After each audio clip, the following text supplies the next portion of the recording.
Hello friends, once more welcome to come back my YouTube channel रोजगार mission. साथियों, आज की इस वीडियो में हम चर्चा करने वाले हैं उत्तराखंड में यूके ट्रिपल एससी के द्वारा यहाँ पर परीक्षाओं को लेकर के महत्वपूर्ण नोटिफिकेशन पर। तो साथियों, जैसा कि इसमें हम डिस्कस करने वाले सहायक अध्यापक एलटी भर्ती के परीक्षा परिणाम को लेकर के कि यहाँ पर जो है परीक्षा परिणाम कब आएगा, वहीं जो कनिष्ठ अभियंता सिविल की भी यहाँ पर जो परीक्षा हुई है तो उसका भी यहाँ पर चयन सूची कब तक जारी होगी। और साथियों, एक यहाँ पर फॉर्म भरने को लेकर के हैं कि ऐसे अभ्यर्थी जो अपने फॉर्म को त्रुटिपूर्ण ढंग से जो है फिलअप जो करते हैं तो क्या उनका जो है परीक्षा परिणाम जो किस आधार पर उनका जारी होगा, तो इसको लेकर के यहाँ पर इस वीडियो में चर्चा करने वाले हैं। तो आइए दोस्तों,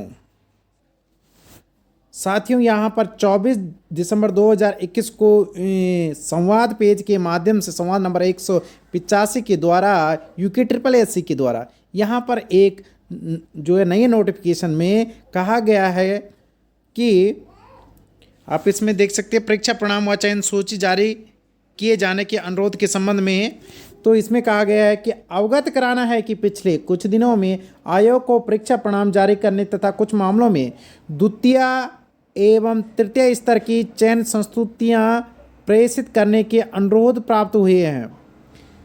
कनिष्ठ अभियंता सिविल के एक मामले में अभ्यर्थियों द्वारा यह प्रत्यावेदन दिया गया कि यदि इस चयन की जो तृतीय सूची जारी नहीं की गई है तो वह आयोग के कार्यालय के मुख्य गेट के समक्ष बैठ करके धरना प्रदर्शन करेंगे। तो आज दिनांक 24 दिसंबर 2021 को सहायक अध्यापक एलटी परीक्षा से संबंधित कुछ अभ्यर्थी आयोग के कार्यालय के मुख्य गेट पर बैठे पाए गए। इस संबंध में स्पष्ट अवगत करना है कि अभ्यर्थियों द्वारा इस प्रकार की कार्रवाई शासनहीनता एवं आयोग पर दबाव बनाने की कार्रवाई मानी जाएगी। इसके लिए आयोग के विज्ञापनों में भी प्रावधान किया गया। इस प्रकार की गतिविधि से अभ्यर्थियों का अभ्यर्थन निरस्त किया जाएगा। यानी साथियों, यदि कोई अभ्यर्थी जो इस प्रकार के अनुशासनहीनता या आयोग पर यानी दबाव बनाने की कोशिश करता है तो उसका अभ्यर्थन यहाँ पर निरस्त किया जा सकता है, ऐसा आयोग ने कहा है। वहीं आगे कहा है कि आयोग परीक्षाओं के परिणाम जारी करने तथा विभिन्न मामलों में द्वितीय व तृतीय स्तर की चयन सूची सीमित मानव संसाधन के बावजूद शीघ्रता से जारी करने का प्रयास कर रहा है। यानी साथियों, ऐसे एग्जाम जिनकी द्वितीय सूची या तृतीय स्तर की जो चयन सूची निकालनी है तो उनका भी आयोग क्या कर रहा है, कोशिश कर रहा है कि शीघ्र से शीघ्र इसके जो रिजल्ट हैं उन्हें हम जारी करें। लेकिन जो आयोग के पास सीमित मानव संसाधन होने के कारण से जो थोड़ी सी देरी लग रही है।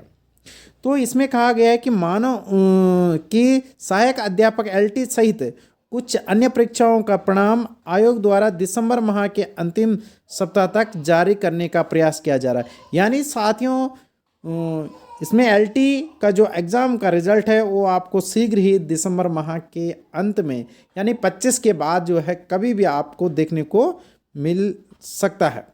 इसी तरह परिणाम तथा चयन संस्तुतियों के लिए भी शीघ्रता से कार्रवाई की जाएगी। अतः सभी अभ्यर्थियों से अपेक्षा की जाती है कि वह धैर्य व अनुशासन बनाए रखे तथा ऐसा कोई कार्य न करे जिससे आयोग को कोई अप्रिय कार्रवाई करने की आवश्यकता पड़े।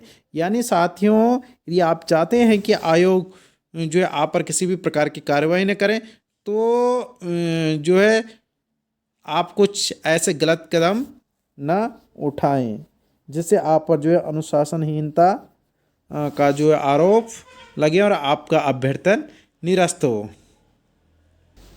तो साथियों, चलते हैं यहाँ पर दूसरी अपडेट को लेकर कि ये कल की अपडेट थी साथियों, कल यहाँ पर 23 दिसंबर की। तो इसमें कहा गया है विषय ग्राम अखोड़ी तहसील घनसाली जिला टिहरी गढ़वाल की श्रीमती कृष्णा बडोनी के उदाहरण से सीख आवेदन पत्र भरने में अत्यंत सावधानी रखने के संबंध में। यानी साथियों, ये कोई अभ्यर्थी है तो उनके आवेदन से आपने क्या करना है, सीख लेना है। तो इनका यहाँ पर पूरा उदाहरण जो है दिया गया है कि इनके द्वारा क्या गलती की गई। तो आपको मैं ये पूरा जो है पढ़ करके सुनाता हूँ, पूरी हिस्ट्री इनकी। तो इसमें कहा गया है कि प्रिय अभ्यर्थियों, अवगत कराना है कि हाल ही में आयोग कार्यालय में ग्राम अखोड़ी, तहसील घनसाली, जिला टिहरी गढ़वाल से श्रीमती कृष्णा बडोनी आई थी। उन्होंने आयोग की सहायक अध्यापक LT कला विषय की परीक्षा दी थी। उनका यह कहना है कि उन्होंने अपने गांव में परिवार, पशुपालन व कृषि आदि के दायित्वों के साथ ही पढ़ाई में खूब मेहनत की। वह उन्हें उम्मीद थी कि वह इस परीक्षा में चयन सूची में भी जो है अपना स्थान प्राप्त कर लेगी, किंतु उनका यह कहना है कि उन्हें प्रवेश पत्र में महिला की जगह पुरुष दिखाया गया, अतः उसे संशोधित कर महिला कर दिया जाए, जिससे उन्हें महिला आरक्षण का लाभ मिल सके। अपनी बात रखते हुए वह बहुत भावुक भी हो गई। और साथियों, यदि ऐसी घटना आपके साथ भी होगी तो शायद आप भी जो है बहुत ज़्यादा भावुक हो जाएंगे। वहीं आगे कहा गया कि आवेदन पत्र भरने व उसमें संशोधन की एक निर्धारित प्रक्रिया व समय है। आयोग न तो अभ्यर्थियों के आवेदन पत्र भर सकता है एवं न ही उसमें संशोधन कर सकता है। आयोग के लिए यह एक गोपनीय व सुरक्षित डेटा है। अभ्यर्थियों की सुविधा के लिए आयोग को OTR प्रोफाइल तैयार करने तथा उसे संशोधित करने की सुविधा दी जाती है। यदि अभ्यर्थी OTR की प्रविष्टियों को अच्छी तरह जांच ले व जहां त्रुटि है उसे ठीक कर दे तो उनके आवेदन पत्र अपने आप ठीक हो जाएंगे। इसके साथ ही आयोग परीक्षा के पूर्व भरे गए आवेदन पत्रों को संशोधित करने का अवसर भी देता है। अभ्यर्थी इस चरण में भी अपना आवेदन संशोधित नहीं कर रहे हैं, यह एक गंभीर लापरवाही। साथियों, इसमें आयोग ने साफ साफ जो ये कहा है कि यदि आपको आवेदन पत्र संशोधित करने का भी यहाँ पर जो मौका दिया जा रहा है, लेकिन फिर भी कई अभ्यर्थी जो है उसमें भी त्रुटि कर रहे हैं और कोई जो है अपने जो संशोधन भी नहीं कर रहे हैं, तो यह एक गंभीर समस्या है। यह भी स्पष्ट करना है कि जो भी डेटा या प्रविष्टि अभ्यर्थी आवेदन पत्र में भरेंगे उसी से परीक्षा परिणाम तैयार होगा।